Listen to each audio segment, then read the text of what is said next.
Hello, I am now going to show you the way that I connected the front wheel assembly to the rear wheel assembly.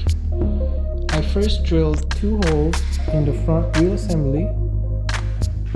Then I inserted some threaded shafts or rods into those holes.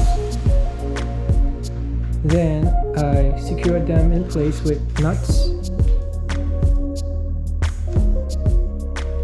Then I attached these beams to the shafts or rods, vertical shafts or rods. Then I attached the rear wheel assembly to these beams. Then I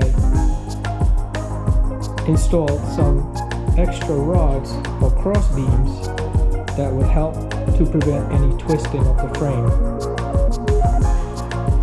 And as you can see, these threaded beams are very helpful because I can adjust the knots with the level that I need. So even though this front wheel assembly shaft is lower than the rear wheel assembly shaft, I can simply compensate by moving the screw or actually the nut as high or low as I need, well, as necessary. And this is the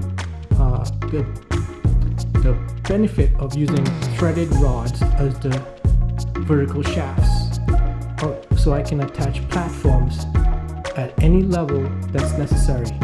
And then these rods come in various lengths, and I can even cut the rods to dimensions that I may need if it's not sold in this length that I need.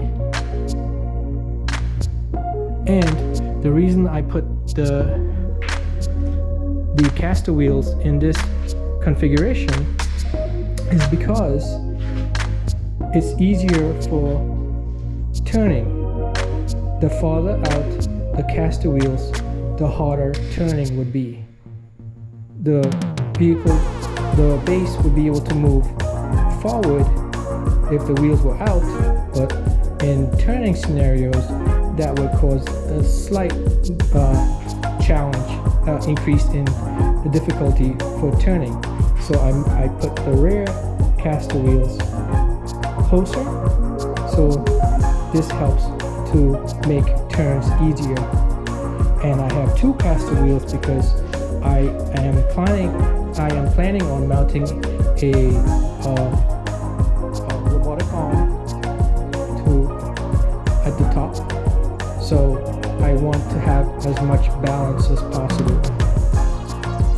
So I also need to put some washers before I start tightening down everything in place. So this is the status and stage I am at right at this moment in assembling the base for my mobile manipulator. Thank you for watching.